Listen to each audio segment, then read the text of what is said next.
Hello students, आज हम study करेंगे न्यूक्लियर एंड रेडियो केमिस्ट्री।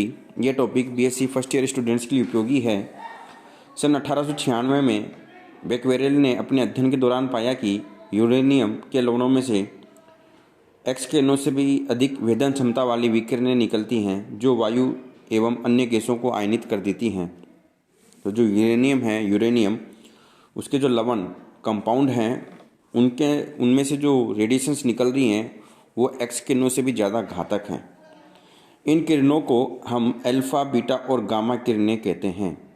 किसी पदार्थ द्वारा इस प्रकार की किरणें उत्सर्जित करने के गुण धर्म को हम रेडियो एक्टिविटी कहते हैं तथा जिस पदार्थ में ये गुण पाया जाता है उसे हम रेडियो एक्टिव पदार्थ कहते हैं।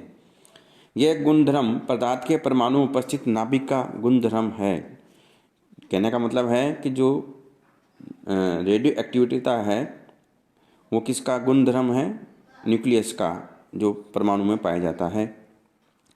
परमाणु संरचना के अध्ययन से ज्ञात होता है कि नाभिक परमाणु के केंद्र में उपस्थित रहता है तथा परमाणु का अधिकांश द्रव्यमान नाभिक पर ही केंद्रीभूत रहता है, क्योंकि जो नाभिक है उसमें क्या मिलते हैं? प्रोटॉन तथा न्यूट्रॉन। नाभिकीय ऊर्जा के प्रयोग से कृत्रिम रेडियो एक्टिविटी की खोज तथा रेडियो आइसोटॉप्स के ट्रेसर के रूप में उपयोग से ये विज्ञान का एक महत्वपूर्ण विषय बन गया है। फिर है नाभिक का जो है द्रव्यमान क्या होता है। देखिए, नाभिक में उपस्थित प्रोटॉन तथा न्यूट्रॉन का कुल द्रव्यमान ही नाभिक का द्रव्यमान होता है। प्रोटॉन तथा न्यूट्रॉन की संख्या को हम द्रव्यमान संख्या कहते हैं। ठीक है, अब देखते हैं हम नाभिक के मूल कण क्या हैं। तो उसमें पहले हम देखेंगे परमाणु के कुछ मूल कण। ये टेबल में बता रखे हैं। जो परमाणु है उसके जो स्थायी कण होते हैं वो हैं इलेक्ट्रॉन, प्रोटॉन और न्यूट्रॉन। और इलेक्ट्रॉन को हम ई से बताते हैं, प्रोटॉन को पी से और न्यूट्रॉन को एन से बताते हैं। इलेक्ट्रॉन की स्थिति होती है नाभिक के चारों ओर बाह्य कक्ष में। प्रोटॉन तथा न्यूट्रॉन जो है नाभिक में पाए जाते हैं। इलेक्ट्रॉन पे आवेश होता है -1, प्रोटॉन पे +1 और न्यूट्रॉन पे आवेश 0 होता है। ये द्रव्यमान भी टेबल में बता रखा है। और इनका जो एंटी पार्टिकल होते हैं, एंटी पार्टिकल, तो इलेक्ट्रॉन का एंटी पार्टिकल होता है पॉजिट्रॉन, प्रोटॉन का होता है एंटी प्रोटॉन और न्यूट्रॉन का होता है एंटी न्यूट्रॉन। अब जो है कुछ नाभिकीय अभिक्रियाओं में प्रकट होने वाले स्थायी कण कौन कौन से हैं, तो वो है न्यूट्रॉनों और फोटॉन। देखिए, न्यूट्रॉनों का प्रतीक चिन्ह क्या होता है? ये होता है v, और फोटॉन को हम गामा से बताते हैं। इन पे आवेश 0 है, द्रव्यमान भी 0 है। चक्रण जो है न्यूट्रॉनों का हाफ है, फोटॉन का 1 है।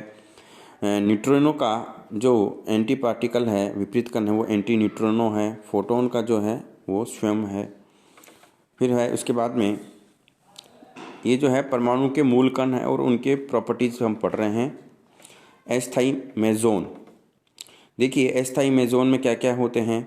एक तो होता है पायोन, आवेशित पायोन, उदासीन और म्यून। इनके प्रतीक चिन्ह बता रखे हैं। जो ये हमने यहाँ पे एंटी पार्टिकल देखे हैं, ये विपरीत कण अपने समकक्ष कणों से आवेश तथा चक्रण विन्यास में विपरीत होते हैं। फिर नेक्स्ट टॉपिक आता है समभारिक आइसोबार क्या होते हैं। विभिन्न तत्वों के वे परमाणु जिनके परमाणु क्रमांक तो भिन्न हो लेकिन जिनकी द्रव्यमान संख्या बराबर हो, ऐसे परमाणुओं को हम समभारिक कहते हैं। तो यहाँ पे एग्जाम्पल में देख रहे हैं कि परमाणु क्रमांक तो भिन्न है, ये जैसे आर्गन और पोटेशियम।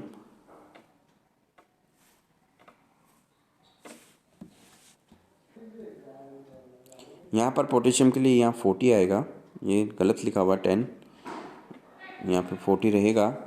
तो परमाणु क्रमांक तो भिन्न है, 18 और 19। आर्गन का कितना? 18, पोटेशियम का 19 है, लेकिन परमाणु भार क्या है? द्रव्यमान संख्या क्या है? समान।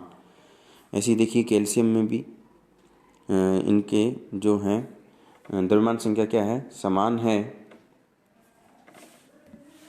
ये क्या कहलाएंगे? आइसोबार कहलाते हैं। और ये देखिए, जो रेडियो एक्टिव पदार्थ होता है उससे कौन कौन सी किरणें निकलती हैं? ये हैं अल्फा किरणें, गामा किरणें और बीटा किरणें। अब हम स्टडी करते हैं न्यूक्लियर फोर्सेस, नाभिकीय बल की। हम जानते हैं कि नाभिक में न्यूट्रॉन और प्रोटॉन पैक होकर रहते हैं तथा नाभिक का व्यास जो है 10⁻13 सेंटीमीटर कोटि का होता है। अब प्रश्न उठता है कि इतनी सी छोटी जगह में कितना जगह नाभिक का व्यास कितना है, 10⁻13 सेंटीमीटर में जो न्यूक्लियनों को आपस में बांधे रखने वाला ऐसा कौन सा बल है। साथ ही हमारे दिमाग में क्वेश्चन भी आता है कि जो प्रोटॉन हैं वो धनावेशित हैं, तो उनके बीच में स्थिर विद्युत प्रतिकर्षण बल भी होगा, जिससे नाभिक को अस्थायी हो जाना चाहिए, परंतु नाभिक स्थायी रहते हैं।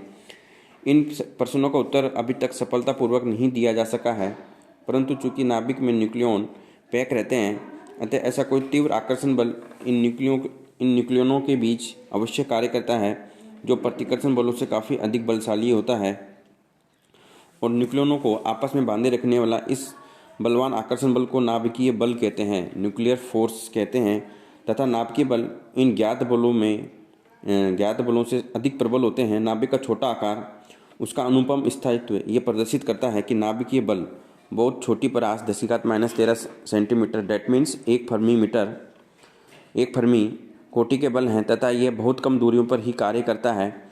नाभिकीय बल को हम दो प्रकार से समझा सकते हैं। फर्स्ट है न्यूक्लियन बल, प्रोटॉन न्यूट्रॉन तथा न्यूट्रॉन के बीच लगने वाले आकर्षण बलों को न्यूक्लियन बल कहते हैं, जो कि प्रतिकर्षण बलों से काफ़ी अधिक बलशाली होता है। ये बल छोटी दूरियों पर ही कार्य करते हैं। हम जानते हैं कि नाभिक की बंधन ऊर्जा न्यूक्लियनों की संख्या के लगभग समानुपाती होती है, क्योंकि न्यूक्लियनों के बीच लगने वाला बल संतृप्त प्रकृति का होता है, यानी कि प्रत्येक न्यूक्लियन अपने निकट के न्यूक्लियनों को आकर्षित करता है, अतः अन्य न्यूक्लियनों के प्रति अपेक्षाकृत उदासीन रहता है। अतः ये कहना उचित ही होगा कि नाभिक बल सहसंयोजी बंध में उत्पन्न बल से मेल खाता है।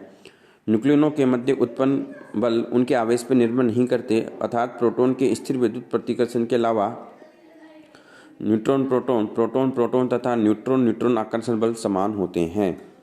फिर है एक सेकंड सिद्धांत है मेसोन सिद्धांत, कण विनिमय सिद्धांत। न्यूक्लियनों के बीच लगने वाले आकर्षण बल नाभिकीय बल का उद्भव कहाँ से होता है, इसका संतोषप्रद उत्तर एक जापानी वैज्ञानिक युकावा ने सन 1935 में कण विनिमय सिद्धांत द्वारा प्रस्तुत किया। इसे मेसोन सिद्धांत भी कहते हैं। इस सिद्धांत के अनुसार नाभिकीय बल निकटवर्ती न्यूक्लियनों के बीच मेसोन नामक कणों के लगभग प्रकाश वेग से होने वाले अविरत विनिमय के परिणाम स्वरूप उत्पन्न होते हैं। मेसोन भी एक मूलभूत कण है जिसका द्रव्यमान इलेक्ट्रॉनों के द्रव्यमान का 275 गुना होता है, तथा ये धनावेशित, ऋणावेशित और उदासीन तीनों प्रकार के होते हैं। इन्हें हम क्रम से जो है डिनोट करेंगे।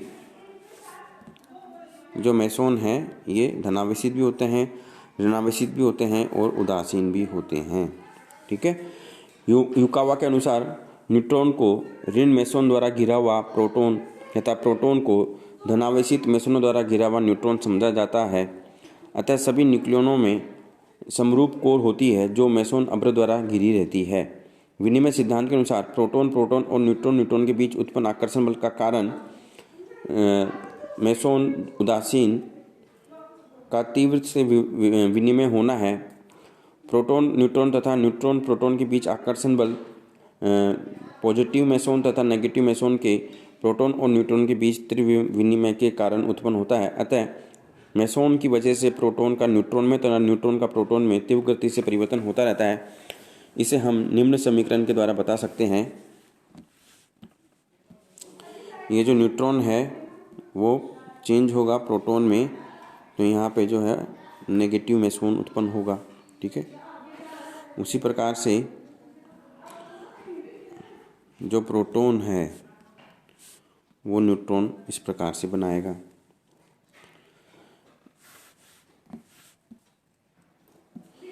इसी प्रकार कोई प्रोटॉन एक धन मेसोन को उत्सर्जित कर न्यूट्रॉन में परिवर्तित होगा और उत्सर्जित धन मेसोन को न्यूट्रॉन ग्रहण कर प्रोटॉन में बदल जाएगा। प्रोटॉन तथा न्यूट्रॉन के बीच होने वाले मेसोन विनिमय को हम निम्न प्रकार से व्यक्त कर सकते हैं। ये देखिए,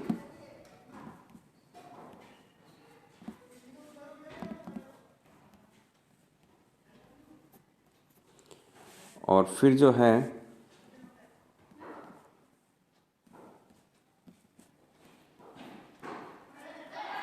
ये उदासीन मेसोन उत्पन्न हो रहे हैं।